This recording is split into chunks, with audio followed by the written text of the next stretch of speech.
Okay, it is Saturday, February 29th, and this is an interview of LaShawn Lewis by Dominique Hazzard at the Reading DC Conference for Urban Gardening, which provides education about urban agriculture and food systems, cultivates health and protection of the environment, and builds community. Okay, do I have permission to record this interview? Yes, you do, Ms. Hazzard. LaShawn, can you tell me an introduction of who you are? Who is LaShawn Lewis? Well, my name is LaShawn Lewis. I'm a born and raised Washingtonian. I am a resident of Washington, D.C., Ward 7, Kenilworth Courts, Washington, D.C. Okay, and tell me a little bit about the things you're involved in your community. Well, I volunteer at Friends of Aquatic Gardens. I also volunteer for Marla Lives, and I just volunteer for D.C. Green. I just volunteer. What are some of the issues in your community that are important to you? Well, a lot of issues in my community I worry about are the youth. Having nothing to do and having too much idle time. Yeah. What about when it comes to food? Well, food is really, really hard. A lot of people that was on food stamps and the food stamps been cut. So we really have a bad food dozen, as well as we really have one grocery store, and it's very, very hard. It's very, very hard.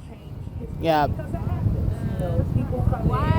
Why did you decide to come to Reading DC? Well, I decided to come to Reading DC. It started 2 years ago. I had participated and volunteered when you all was up Wilson High School, and I came last year, and I'm back here this year. I think it's important. Why is it important? It's important because a lot of people want to have more control over what they eat and how they grow their fruits and vegetables, and even also herbs right in the house. Are there people from your neighborhood here? Do people come to DC from Kenilworth? We have a few people, but not a lot of people. I wish more would come because it's very, very educational. Not only that, it's just good to have more control over what you eat and you growing it, and you know what you're putting in your body. Do you feel like you got more control over what you eat over the past few years? Oh, sure. By me participating in DC Produce Plus and also RX program last year, I have been able to control a lot what I eat, and I've also learned what not to eat, being pre-diabetic and high blood pressure. So it's been a tremendous blessing. It has. Can you tell us a little bit about what is Produce Plus and what is Produce RX? Well, Produce RX is a program for the Unity patients who's pre-diabetic, high blood pressure, or people with chronic illness. And what the program consists of, teaching you about eating, nutrition, exercising, and how just to prepare the food that you get from the markets. You know, a lot of people go and they eat, but they may not know how to make zucchini or squash. So we have different recipes out, and it's just a very, very interesting program with the RX. Yeah. I know you've been a customer at the Deanwood Market. Yes, ma'am. Can you tell me about the Deanwood Market? Well, Deanwood Market is very important to me because I started out just volunteering on a Friday when I would go to the swimming pool, and I had so many people out there. And then I got to know Aaron, who is the head of Arcadia, and I got to know all of the other people, but it was just good to volunteer to keep commotion and trouble down. Yeah. And can you describe the market? Deanwood? Yeah. Well, Deanwood Market is very, very interesting because they also have seniors. We have women with WIC. We have middle-aged people. We also have children that come up and tell their parents, oh, Mommy, I want an apple or orange.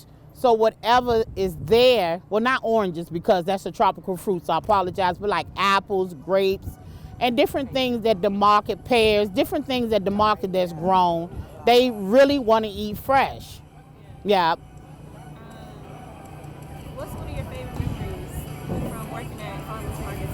Well, I think out of all my favorite memories is me working down Minnesota Avenue filling in for Gabrielle, and I got the call that my brother was killed. And when I started to cry, everybody looked at me and they knew something was wrong, and they just began to pray. And it was just like a big family of people to surround me to give me comfort at that time of need. So that was my most memorable moment at the markets. I have many, but that's the one that stands out. Yeah. Yeah. Thank you, Dominique. Thank you, Dominique. What's your favorite thing to buy at the market? Say it again, Dominique. What's your favorite thing to buy at the market? Well, for me, my favorite thing to buy is the yellow watermelon or orange watermelon. It's my favorite. That's my favorite. Yeah. Instagram and you like see a white like Kappa, you know what I mean? Can you think of any examples of Black people in your community taking control of their food system? You know, I know of so many people like Rose, Miss Muhammad, who also learn so much and make their own gardens, grow herbs in the house, grape tomatoes in the house, and different things such in the house. So, you know, and that's a blessing. It's a blessing. And I know you've done a lot of work personally, educating people in your community about Yes. different resources from food to Yes. education. Why do you do that? Well, for me, I think it's more important for me because I grew up and my mother was addicted to alcohol, different substance, and we went without food. And we end up going into foster care, but I also love to help people because I know how it feels not to have food. So with that being said, I help as many as I can. And how does that feel when you're able to tell somebody about, Produce Plus, they didn't know about the fruit, Yep. to tell somebody about something new? How does that feel? For me, it's very, very rewarding because I know some people may not have food. I know some people, what they get at the market is what they're going to eat tonight and maybe tomorrow, and maybe their kids don't have it. So it's so rewarding, Dominique. It really is. It really is. It really is. Anything else you'd like to share? Yes, I would love to say thank you, Dominique, to your beautiful mother for raising you. And I want to thank you. I know you went on to go to college, but that day when you walked up to me and we was at Circle 7 Market, and you said, hey, you want a job? I didn't know you from a can of paint. I said, yes, I do. And I just want to thank you, and I want to thank you for all that you do for the community. And I wish you the best success in life, Dominique. I really do. I really do. I want to thank Yeah. you. Thank you so much. I think the past 5 years, it's been so much change Yes. and so much energy around food justice and healthy food, and I just think you've Yep. really been part of that. Well, thank you, And Dominique. people in Ward 7 Yep. have been a part of that movement and connected to it. So Yep. I couldn't have done it without you. And I thank you so much for the opportunity to work for DC Green. I do. I thank you, baby.